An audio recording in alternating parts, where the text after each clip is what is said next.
खड्ड्यात घातली गाडी।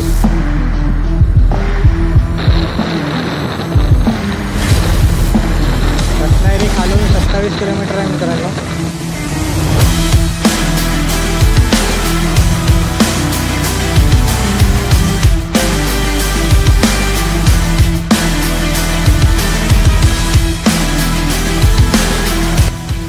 हा मित्रांनो आहे आपला पहिला स्पॉट आरेवारे रूटचा आणि खूप भारी आहे मित्रांनो। कसं वाटते तुम्हाला नक्की सांगा।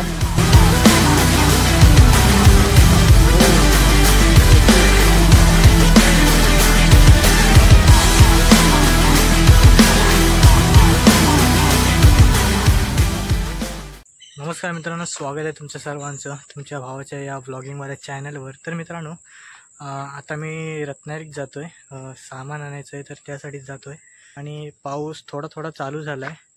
खाली गेलो होतो कारण रेनकोट राहिला होता आपला, तर हा बघू शकता रेनकोट घेऊन आलो आहे। तर आज आपण आरेवारी रूटने जातो आहे, जो की आपला रोजचा रूट आहे। तर चला फटाफट निघूया। पेट्रोल भरायला पण जायचं आहे आपल्याला पंपात, तर फटाफट आता गिअरअप होतो आणि मग निघूया आपण डायरेक्ट पेट्रोल पंपात।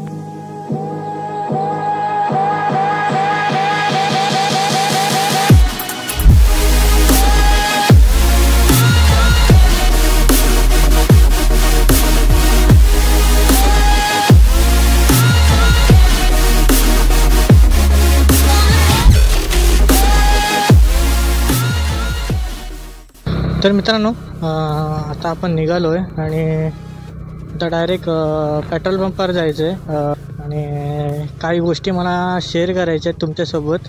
जो आपला बड्डेचा ब्लॉग होता ना, त्या ब्लॉगबद्दलच काही सांगायचं होतं।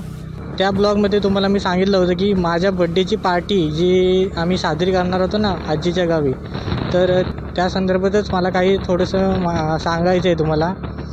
तर मित्रांनो तो ब्लॉग नाही येणार आहे कारण मी तो ब्लॉग बनवू शकलो नाही। आम्ही जेव्हा अर्ध्या रस्त्यात पोचलो ना तिथपासूनच पावसाने सुरुवात केली आणि कंटिन्यू पाऊस रात्रीपर्यंत चालू होता आणि रात्री मग लाईटसुद्धा गेली होती आणि त्यामुळे मग मला व्हिडिओ बनवायला भेटलाच नाही कारण मी सुद्धा इकडे तिकडेच नाचत होतो, हे आणायचं आहे ते आणायचं आहे, तर त्यामुळेच तो व्लॉग बनवू शकलो नाही।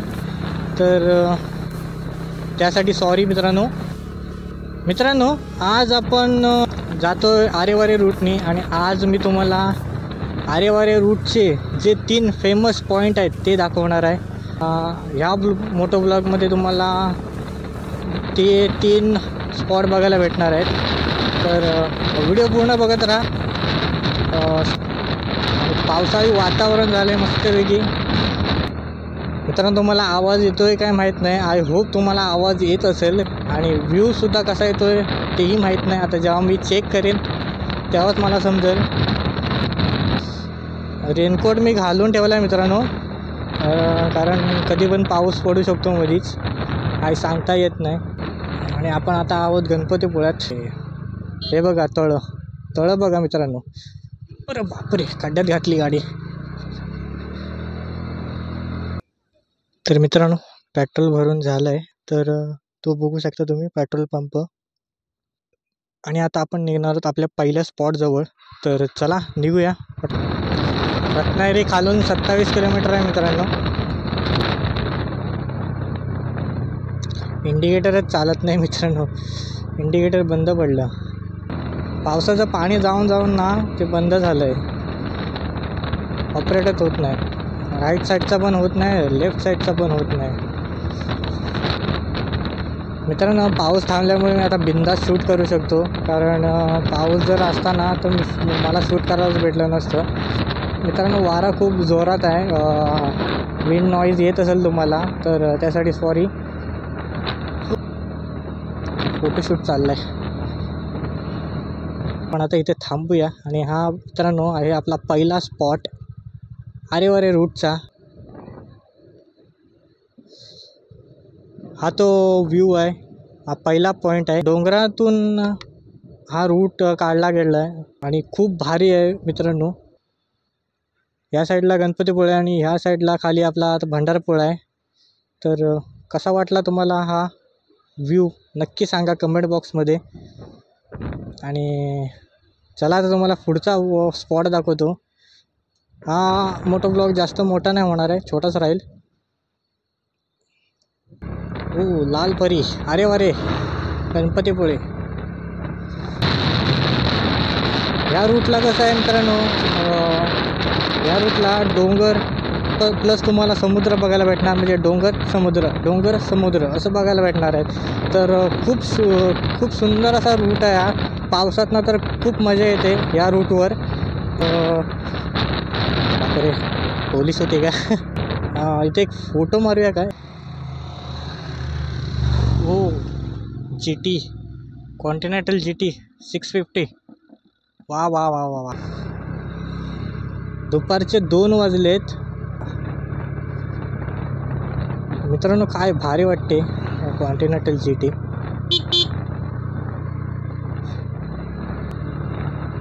तर जसं की तुम्हाला मी मगाशी बोललो की तुम्हाला डोंगर बघायला भेटतील प्लस बीच, डोंगर प्लस बीच. तर असा हा रूट आहे आरेवारीचा.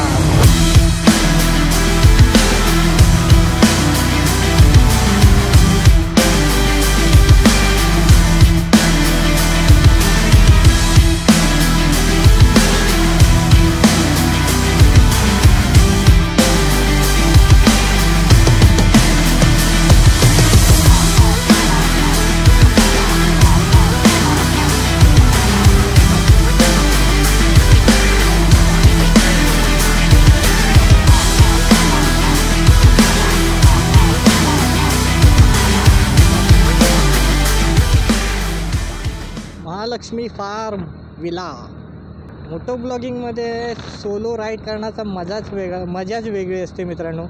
आणि आता आपण आलो वाऱ्यात आणि पुढे लागेल आपल्याला आरे. आणि याच्यावरूनच या रूटला नाव पडलं आहे आरेवारे. तर आपण आता 3ऱ्या डोंगरावर आलो आहे. आणि ते मित्रांनो एक छोटासा हे धबधबासुद्धा आहे. तर आता पाणी आहे का माहीत नाही. पाणी असलं तर मित्रांनो तुम्हाला नक्की दाखवेल. आहे मित्रांनो, पाणी आहे. तर हे बघू शकता तुम्ही, हा एक छोटासा धबधबा आहे. आणि इथून आता आपल्याला वरती जायचं आहे. चला. तर मित्रांनो तुम्हाला ब्लॉग कसा वाटतोय, मोटो ब्लॉग कसा वाटतोय नक्की सांगा. आवडत असेल तर लाईक नक्की करा. आणि मित्रांनो या लास्टच्या स्पॉटवर तुम्हाला भरपूरसे रायडर बघायला भेटेल. जास्त करून या स्पॉटला बघायला भेटतात. तर हा ब्लॉग मी आता इथेच एंड करीन. जसं की तुम्हाला मी पहिलं सांगितलं होतं की जास्त मोठा ठेवणार नाही मी ब्लॉग हा. मोटो ब्लॉगच येत आहे तोंडात. आणि ते भरपूरशी झाडंसुद्धा लावली नाही तिकडे, कसली आहेत माहीत नाही. इकडे नवीन दुकान उघडलं आहे वडापावचं. आणि ते आहे काय म्हणतात ते, झिपलाईन आहे या ठिकाणी. ही बघू शकता तुम्ही. तर मित्रांनो कधी रत्नागिरीत आलात तर ह्या रूटने नक्की प्रवास करा आणि तुमचे एक्सपिरियन्स नक्की शेअर करा. आणि हा आपला आरेवारेचा ब्रिज. तर मित्रांनो हा ब्लॉग मी आता इथेच एंड करतो आहे. मी आता डायरेक्ट रत्नागिरीत जातो आहे दुकानाचं सामान आणण्यासाठी. तर म्हणून मी हा ब्लॉग आता इथेच एंड करतो आहे. तुम्हाला हा ब्लॉग कसा वाटला नक्की सांगा. आवडला असेल तर लाईक, शेअर आणि सबस्क्राईब करायला विसरू नका तुमच्या भावाला.